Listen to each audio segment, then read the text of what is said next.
left off when my footage ran out was with the volume settings on the Minuteman, right? Yep, we did discrimination. Volume goes up to 10, which is kind of nice. Oh, no, whoa. 20. Wow. Now, I think we need to read the book possibly on this one. I'll have to check. That I'll have to check. And then, what else? Sensitivity, again. Yeah. Goes up to 10. I have it down to 7. And then pinpointing's pretty good, except... It measures depth in centimeters. Oh. I don't know if that can be changed or not.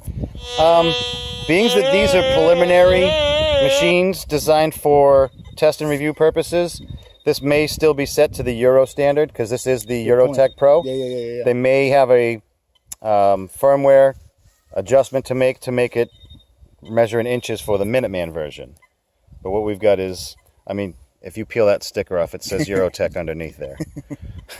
So, but overall, you say you like it? Yeah, definitely. For somebody starting out, or for a kid, or even for a backup, it's definitely not bad. I've already got a couple of clad coins. I found a dime at about 5 inches, solid, no joke. Oh, nice. And what was the signal on the dime?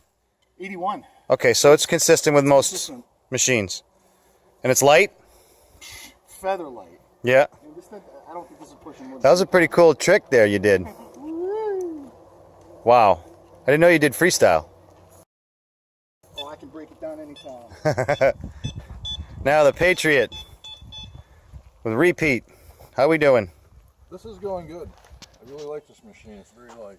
Yeah. I like the pinpointing. It's right underneath the screw fitting on the... Right in the center at the ankle? No, right here. It's right underneath the shaft. Right there? That's your pinpoint? Yep. Oh, good. Because on my Fisher, it's right there. Right, and maybe that is there. Maybe that's maybe you might be there, but it's the... I almost think it was right in between the two when I just dug a could be somewhere in that neighborhood. Yeah. What I usually do is when I find something, even if I pinpoint it, I dig a hole as big as my coil. Same here. Yep. Oh, I don't go oval. That way you don't damage it. Right. Yeah, I really like this. And how's the features on this thing? This is what I like. And zoom in on this. Look at the adjustments for the arm cuff. And this is awesome because usually, like my detector that I use, AT Pro, there's two adjustments. Right. And neither one I'm comfortable with. You got a high or a low. Right. And here you got, I mean, I imagine there's two more underneath that. Yep. So I think that's very awesome. You got 8 settings on there. Right. I like how the sound comes out the back of the machine and not out of the head. Okay. So it's kind of behind you when you hear it. So the speaker's back here. Yes. Yeah, right there. Yep. And then just going through the menu, let me get over the shade here. The menu features are very easy. I didn't even read the book. Yeah. My knowledge. You got your disc level right there. Yeah. Your speed, which I need. You got 2 choices. It looks like. Deep and slow. Slow. Okay, I'm a slow guy. Yep. That's why he picked me. Sensitivity, I turned it up to 99 and I couldn't even have it 5 feet off the ground. It was still ringing up. going all over the place. So I turned it back down to 72. So it's overpowered. Yeah, definitely very sensitive machine if you want it to be. Yeah. Threshold is something I don't have on my machine, so it's something I have to learn. That's something you keep at 0 if you don't. This was stock at -3. Okay. Or 3, so I just left it for now, and I'm not having any troubles with it yet. Right. So. Then our next is number of tones. Number of tones, and I've never had that. 4 high, 4. I forget what DP stands for. That's it for that. For deep, that's something. Yeah. I'm gonna leave it at 3. I'm used to 3, so I'm gonna keep it. So you'd have an iron grunt, and then 3 tones. Would that be it, or would that be the 4? That would be 3. 3 iron grunt and 3 tones. I believe, yeah. So you can actually have 4 tones on. And then if forward would be 4. I think, yeah, and I think the 4H, we'd have to go over the book, but I think the 4H is 4 tones plus the iron grunt, but your highest tone is like a variable. Okay. Variable volume and pitch. And then the next, which I don't use, is notch. I don't notch anything out. Right. Now, I guess if I was in a park and there was a bazillion tabs, I might notch out tabs. But does that mean you have iron notched out with that slash through it? I believe that's comes up here in your, maybe discrimination level. Okay. But I think if I turn that down to 0, yeah, it went that goes away. Okay. Yeah. All tones. Yeah. And I'm going to leave that, I think, at 0 for now. Right. Because I don't normally do that, but everybody says do it, so I'm going to do it. I think you're in like an all metal mode kind of thing right When you go now. down, okay. Yeah, that's why you're getting a lot of chatter. Right. Okay, gotcha. So that's probably a little piece of metal right there. Yep. I see. So when you take that down, it goes to all metal. It must be when I'm gonna put it up to 15 where it was. Because I just dug a pull tab. Yep. Or not a pull tab, a little piece of iron earlier. Okay. Even at 15, so. So the height's all right for you? You're a fairly tall guy. Yeah, but you know, I can still extend that out if I wanted. A little bit more? I can go out 1 notch. Yeah.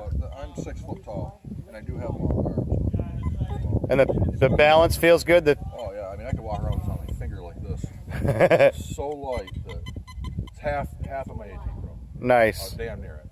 Nice. I'm going to go grab my machine and start some digging too. Okay. Give me a holler if you get a dynamite signal. Alrighty. I'm using the Liberator, and the numbers on this are more like the numbers you see on I think it's the F4. The numbers are a little bit different. Like here, it's saying 3840 is aluminum or nickel. That's nickel.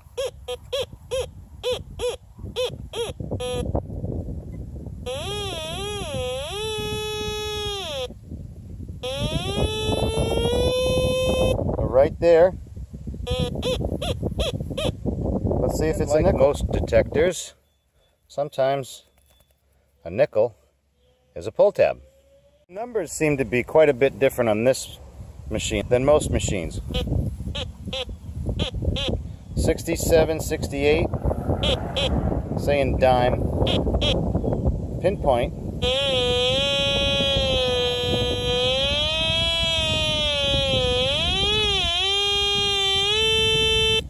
And there we have it. We have a clad dime. So scrolling through the options on this machine is pretty cool. You can vaguely see sensitivity, volume, discrimination level, V-brake. That's where it changes from an iron tone to your optional better tones, and notching. I'm not going to go too deep into notching, but you can adjust the width and the segment and where it is. I don't notch. So to go through the modes, you can go down, volume, disc level I have to 0, so I'm listening to all the iron. Your V-brake I have on 30, which is here, just below nickel, so foil and iron would be below that. So we can lower that to wherever you want it as you learn the machine. In a park like this is all backfilled, modern stuff. I'm not going to be detecting in a relic style. So anything nickel or below will be fine.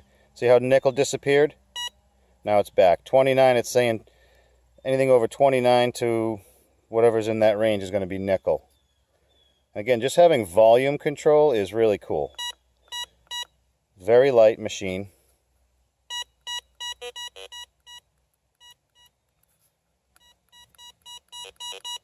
I leave it on 8 for now. We're in disc mode. We're in mode 2, which in the modes, mode 3, 4, and you can set all these different ones. And this is all metal, so it's going to give you a ranging swoop of noise, of tone to your.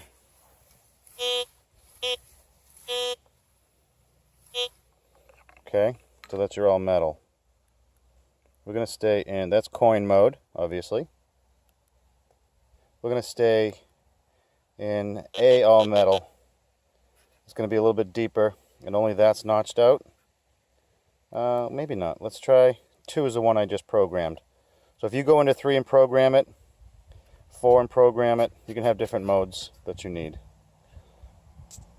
I must say that the recovery speed on this, and probably because it runs at, I think 7.6 or 7.8 kilohertz, the recovery speed on this is slightly slower than a higher frequency machine that I'm used to, like a 19 kilohertz or, well, yeah, I'm used to a 19 kilohertz. Otherwise, I gotta say, it's a fantastic machine.